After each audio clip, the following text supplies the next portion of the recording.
നമസ്കാരം. പിണറായി സർക്കാരിന്റെ കാലാവധി അവസാനിക്കാൻ മാസങ്ങൾ മാത്രം ബാക്കി നിൽക്കെ കരാർ നിയമനങ്ങൾ സ്ഥിരപ്പെടുത്താനും കാലാവധി നീട്ടി നൽകാനുമായി വിവിധ വകുപ്പുകളിൽ ലേലം വിളി സജീവം.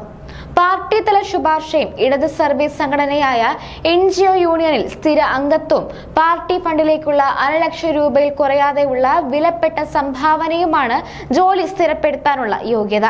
പരിഗണിക്കേണ്ടവരുടെ പട്ടിക യൂണിയനുമായി ബന്ധപ്പെട്ട് സ്ഥാപന മേധാവികൾ തയ്യാറാക്കി വകുപ്പിന് സമർപ്പിച്ചാൽ മതിയെന്നും ആരും സെക്രട്ടേറിയറ്റിലേക്ക് നേരിട്ട് ബന്ധപ്പെടരുതെന്നും പാർട്ടി നിർദ്ദേശം. അടുത്ത മാസം 15-ന് മുൻപ് വിവിധ വകുപ്പ് സ്ഥാപന മേധാവികൾ പട്ടിക തയ്യാറാക്കി നൽകണമെന്നാണ് പാർട്ടി തലത്തിൽ നൽകിയിട്ടുള്ള അനൌദ്യോഗിക നിർദ്ദേശം. രണ്ടാം പിണറായി സർക്കാരിന്റെ കാലാവധി തീരാൻ 8 മാസം മാത്രം ബാക്കി നിൽക്കെയാണ് കരാർ ജീവനക്കാരെ സ്ഥിരപ്പെടുത്താനും കാലാവധി നീട്ടി നൽകാനും CPM ഒരുങ്ങുന്നത്.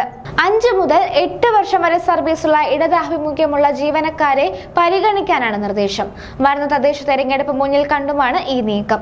ഈ ജീവനക്കാരെയും അവരുടെ കുടുംബങ്ങളെയും തെരഞ്ഞെടുപ്പിൽ പാർട്ടിയുടെ വോട്ടർമാരായി ഉറപ്പിക്കാനും ഇതിലൂടെ സാധിക്കും. പാർട്ടി തലത്തിലും യൂണിയൻ തലത്തിലുമുള്ള ശുപാർശയാണ് പരിഗണനയ്ക്കുള്ള പ്രധാന യോഗ്യത. പാർട്ടി ഫണ്ടായി കുറഞ്ഞത് 50,000 രൂപയെങ്കിലും നൽകണമെന്ന് ജീവനക്കാരോട് അറിയിച്ചിട്ടുണ്ട്. ഇതിന്റെ അടിസ്ഥാനത്തിൽ സ്ഥാപന മേധാവികൾ പട്ടിക തയ്യാറാക്കി അടുത്ത മാസം 15-ന് മുൻപ് വകുപ്പ് മന്ത്രിയുടെ ഓഫീസിന് കൈമാറാനാണ് അനൌദ്യോഗികമായി നൽകിയിട്ടുള്ള നിർദ്ദേശം. 2016-ൽ പിണറായി സർക്കാർ അധികാരത്തിൽ വന്നതിനു ശേഷം വിവിധ വകുപ്പുകളിലും പൊതുമേഖലാ സ്ഥാപനങ്ങളിലും പിൻവാതിൽ വഴി നിയമനം നേടിയവർക്ക് മുൻഗണന നൽകാനുള്ള നീക്കവുമുണ്ട്. കഴിഞ്ഞ 9 വർഷത്തിനിടെ 2 ലക്ഷത്തോളം പേർക്ക് പിൻവാതിൽ നിയമനം ലഭിച്ചതായാണ് അനൌദ്യോഗിക കണക്കുകൾ പറയുന്നത്.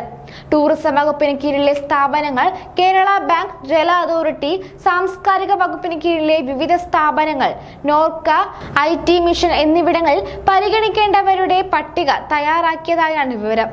സർക്കാർ മെഡിക്കൽ കോളേജുകളിലെ കരാർ തൊഴിലാളികളുടെ കാലാവധി നീട്ടി നൽകാനാണ് ഉദ്ദേശിക്കുന്നത്. കുടുംബശ്രീ പ്രവർത്തകരാണ് മെഡിക്കൽ കോളേജുകളിൽ കൂടുതലും കരാർ അടിസ്ഥാനത്തിൽ ജോലി ചെയ്യുന്നത്. പൊതുമേഖലാ സ്ഥാപനങ്ങളിൽ 10 വർഷമായി കരാർ അടിസ്ഥാനത്തിൽ ജോലി ചെയ്യുന്നവരെയാണ് പരിഗണിക്കുന്നത്.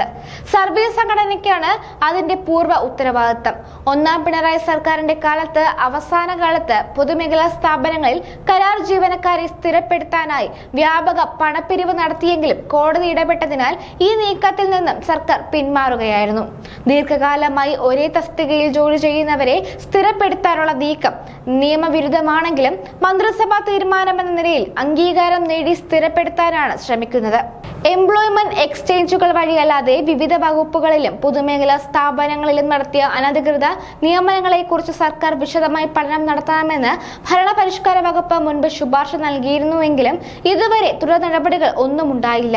25 ലക്ഷത്തോളം ഉദ്യോഗാർത്ഥികൾ എംപ്ലോയ്മെന്റ് എക്സ്ചേഞ്ചിൽ രജിസ്റ്റർ ചെയ്ത് ജോലിക്കായി കാത്തിരിക്കുന്നുണ്ടെങ്കിലും പിൻവാതിൽ നിയമനം തകൃതിയായി നടക്കുകയാണ്. നിയമനങ്ങൾ പൂർണ്ണമായി PSCക്ക് വിടാൻ സംസ്ഥാന മന്ത്രിസഭ തീരുമാനിച്ചിട്ടും ഭൂരിഭാഗം പൊതുമേഖലാ സ്ഥാപനങ്ങളും പിൻവാതിൽ നിയമനങ്ങൾ തന്നെയാണ് നടത്തുന്നത്.